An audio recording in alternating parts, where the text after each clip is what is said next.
नमस्कार, ESPN 9 news आप देख रही हैं। आप सभी का स्वागत है इस खास पेशकश में। आपके साथ मैं हूं अक्षय अग्रवाल। हमारे साथ है हमारी सहयोगी शालिनी, जिनके साथ आज की इस पेशकश में हम चर्चा करेंगे हरियाणा में छिड़े सियासी हंगामे के ऊपर। जिस तरीके से मार्च महीने में जेजेपी के साथ लोकसभा सीटों के बंटवारों को लेकर के भारतीय जनता पार्टी का गठबंधन टूट गया था, और वो गठबंधन केवल लोकसभा के कारण, लोकसभा के लिए ही नहीं बल्कि विधानसभा में भी टूट गया। यानी हरियाणा विधानसभा में भी मार्च के महीने में दुष्यंत चौटाला की जेजेपी ने बीजेपी से अपना गठबंधन, अपना समर्थन वापस ले लिया था। उसके बाद ये संकट कहीं ना कहीं बीजेपी गठबंधन की सरकार पर मंडराया था कि वो अल्पमत में ना आ जाए, लेकिन ऐसा नहीं हुआ और निर्दलीय विधायकों की संख्या और समर्थन से बीजेपी अपनी सरकार बचाए रखने में कामयाब हुई। उस दौरान बीजेपी ने एक और कड़ा फैसला ये लिया कि मनोहर लाल खट्टर को मुख्यमंत्री पद से हटाकर नायब सिंह सैनी को मुख्यमंत्री पद की कुर्सी सौंप दी। नायब सिंह सैनी को जिस प्रकार से सीएम बनाया गया, उसके बाद संगठन के कई नेताओं की नाराजगी जब जाहिर हुई, जिसमें खट्टर सरकार में गृह मंत्री रहे अनिल विज की नाराजगी सर्वोपरि थी।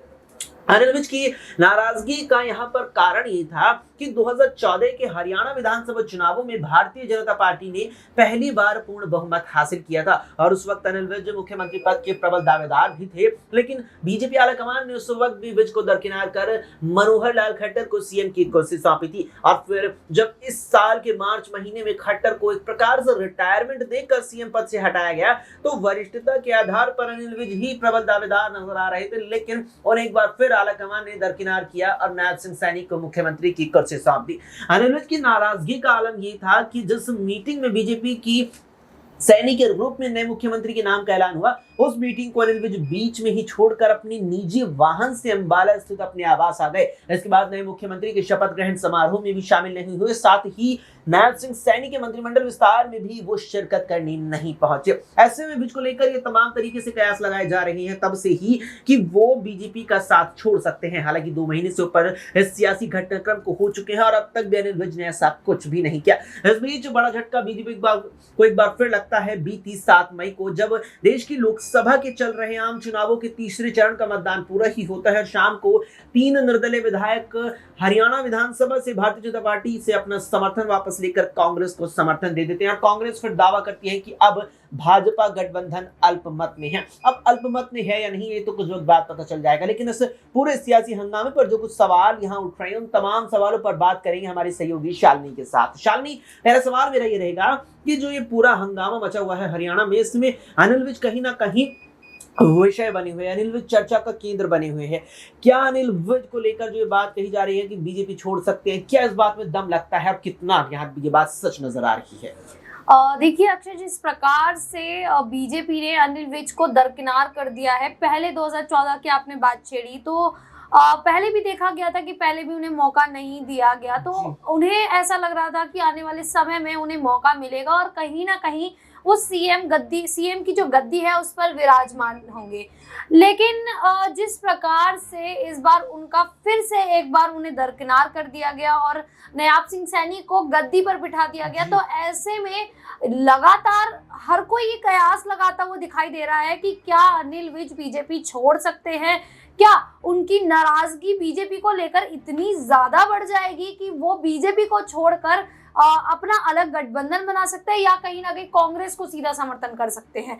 तो ऐसे में देखिए, अगर अनिल विज अपनी नाराजगी जताते हुए अगर कांग्रेस को समर्थन कर देते हैं, तो ऐसे में बीजेपी की जो मुश्किलें हैं वो काफी ज्यादा बढ़ सकती हैं, क्योंकि अनिल विज काफी समय से इंतजार कर रहे थे सीएम की गद्दी का। लेकिन आखिर में हुआ क्या कि उन्हें सीएम की गद्दी नहीं मिली। ऐसे में जो नाराजगी है वो थी, और आपने देखा कि जब नायब सिंह सैनी अपना शपथ ले रहे थे, उस समय भी वो वहां से उठकर अपने आवास चले गए थे। तो ऐसे में दिख रहा था कि जो नाराजगी है वो दिखाना चाह रहे हैं, वो कहीं ना कहीं बीजेपी को जताना चाह रहे हैं कि उन्होंने जो निर्णय लिया है वो उनके खिलाफ है और गलत निर्णय लिया है। तो ऐसे में उनके लिए सोच विचार करना चाहिए और कहीं ना कहीं उन्हें सीएम की गद्दी देनी चाहिए। लेकिन बीजेपी ने क्या किया, बीजेपी ने सीएम की गद्दी से हटाकर उन्हें एक लोकसभा सीट देकर उन्हें मैदान में उतार दिया। लेकिन क्या लगता है कि ये जो लोकसभा सीट है, क्या वो सीएम की गद्दी की जरूरतों को पूरा कर पाएगा? ऐसा नहीं है, क्योंकि एक राज्य में सीएम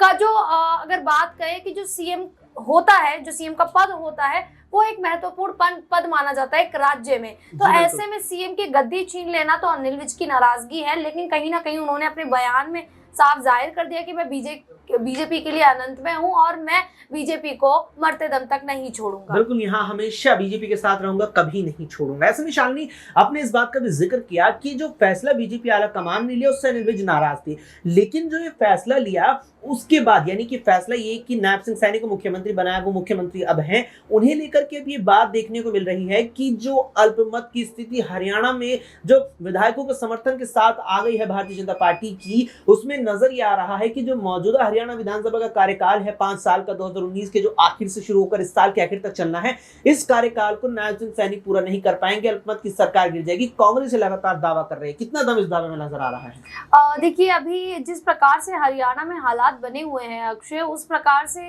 कह सकते हैं कि कुछ भी हो सकता है, क्योंकि अभी अचानक से बीजेपी ने सोचा भी नहीं था कि जो निर्दलीय विधायक हैं वो बीजेपी का साथ छोड़कर सीधे तौर पर सामने मंच पर उतरकर कांग्रेस का समर्थन कर देंगे। तो ये बीजेपी को एक बड़ा झटका लगा है।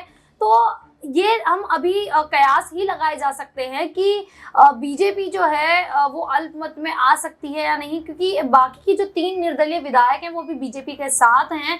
लेकिन अगर बात कर ले दुष्यंत चौटाला की, तो जेजेपी ने साफ तौर पर कांग्रेस का समर्थन करने की बात कह दी है। ऐसे में अगर उनके जो 10 विधायक हैं वो कांग्रेस को समर्थन दे देते हैं तो सीधे तौर पर देखा जाएगा कि जो मामला है हरियाणा में वो कांग्रेस और बीजेपी में 50-50 का मामला हो जाएगा। तो कह सकते हैं कि बीजेपी अल्पमत में जा सकती है। और कहीं ना कहीं जिस प्रकार से विपक्षी पार्टियां लगातार फ्लोर टेस्ट की मांग कर रही हैं कि फ्लोर टेस्ट होना चाहिए, तो ऐसे में कह सकते हैं कि कुछ भी हो सकता है। और अगर वो जो बाकी 3 निर्दलीय विधायक हैं वो भी किसी कारणवश अगर कांग्रेस का समर्थन कर देते हैं, बीजेपी छोड़ देते हैं, तो कहीं ना कहीं उनको नुकसान बीजेपी को झेलना पड़ सकता है। लेकिन चांसेस अगर इधर से देखे जाएं दुष्यंत चौटाला की जेजेपी के से, तो वहां पर भी ऐसा देखा गया कि उनके जो 3 विधायक थे वो मनोहर लाल खट्टर से मुलाकात करके आए थे। तो ऐसे में अगर उनके 3 विधायक बीजेपी में शामिल हो जाते हैं तो भी पाला पलट सकता है। तो कुछ भी हो सकता है। तो अभी सिर्फ कयास ही लगाए जा सकते हैं, बाकी समय आने पर चीजें सामने आती दिखाई देगी। बिल्कुल, यहाँ पर कयास लगाए जा सकते हैं, जो तमाम चीजें हैं वो कुछ वक्त बाद ही स्पष्ट हो पाएगी। लेकिन इस बीच शालिनी, कहीं ना कहीं मुझे लगता है बात हमारी जिस तरीके से चल रही है यहाँ पर हरियाणा में छिड़े सियासी हंगामे पर चर्चा का विषय और एक सवाल मुझे लगता है ये भी होगा कि अब जब 4 चरणों की वोटिंग लोकसभा की पूरी हो चुकी है, 5वां चरण 20 मई का, फिर छठा जो चरण 25 मई को है, तब जाके हरियाणा की 5 की 5 सीटों 10 की 10 सीटों पर मतदान होना है। और इस साल राज्य के आखिर में विधानसभा चुनाव भी है।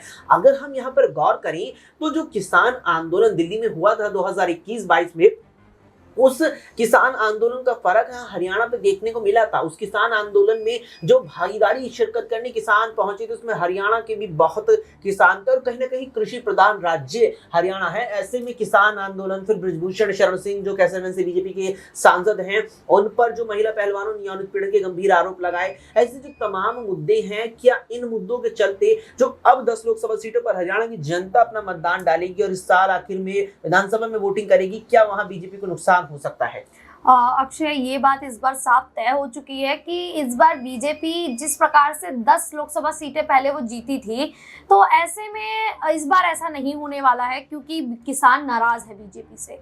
उस समय की बात अलग थी, लेकिन आज का जो समय है वहाँ अलग है, क्योंकि हरियाणा में जो किसान समुदाय है और जो जाट समुदाय है वो साफ तौर पर बीजेपी से अपनी नाराजगी दिखाता हुआ दिख रहा है। क्योंकि आपने देखा कि जब आंदोलन किया गया था तो 26 जनवरी को वो आंदोलन था और उसमें देखा गया था कि कितने लोग घायल हुए थे, कितनी मारपीट हुई थी। तो ऐसे में दिखाई दे रहा था कि जो किसान है वो किस तरीके से बीजेपी से किस हद तक नाराज है। तो ऐसे में जो किसान, अगर बात कर ले किसान की, तो किसान हरियाणा में बीजेपी को दोबारा शायद नहीं देखना चाहेगा। तो ऐसे में वो कहीं ना कहीं कांग्रेस को वोट दे सकते हैं और कांग्रेस कहीं कुछ सीटों पर अपनी जो पकड़ है वो बना सकती है और मैदान में उतर सकती है और सीट हासिल भी कर सकती है। लेकिन जाट समुदाय की बात कर ले तो जाट समुदाय भी नाराज है, क्योंकि ब्रजभूषण के खिलाफ वो लगातार कहते रहे कि ब्रजभूषण को टिकट नहीं मिलनी चाहिए, ब्रजभूषण लोकसभा चुनाव में मैदान में नहीं उतरने चाहिए, उनके परिवार से कोई नहीं आना चाहिए। लेकिन उसके बावजूद भी बीजेपी ने उन समुदाय, जाट समुदाय के खिलाफ जाकर, महिला पहलवानों के खिलाफ जाकर करण भूषण को टिकट दे दिया। तो ब्रजभूषण को नहीं दिया, लेकिन परिवार में टिकट रहा, तो इससे ब्रजभूषण पर कोई असर नहीं पड़ा और वो तो खुद चाहते थे कि उनका बेटा जो है वो राजनीति में आ जाए। तो जब बीजेपी ने टिकट दे दिया तो ऐसे में सोने में सुहागा ही हो गया है। तो कहीं ना कहीं कह सकते हैं कि जो जाट समुदाय है वो भी बीजेपी को वोट देता दिखाई नहीं देगा। कांग्रेस को इसका पूरा पूरा मुनाफा होगा और कांग्रेस पूरी कोशिश करेगी कि वो इन तमाम मुद्दों का फायदा उठाकर हरियाणा में अपनी पकड़ बना सके। बिल्कुल, कांग्रेस यहाँ पर पूरी कोशिश करेगी कि जो तमाम मुद्दे बीजेपी के खिलाफ हरियाणा में उठते नजर आ रहे हैं, उन मुद्दों को और ज्यादा आग दी जाए और उसे अपने पक्ष में करके मजबूत यहाँ पर एक बड़ा धाड़ा बना दिया जाए। अब देखना होगा कि हरियाणा की जनता क्या मत अपना रखती है, जिसका जो परिणाम है वो 4 जून को सबके सामने आ ही जाएगा। फिलहाल के लिए इतना ही। देश दुनिया की तमाम खबरों के लिए देखते रहे SPN 9 न्यूज।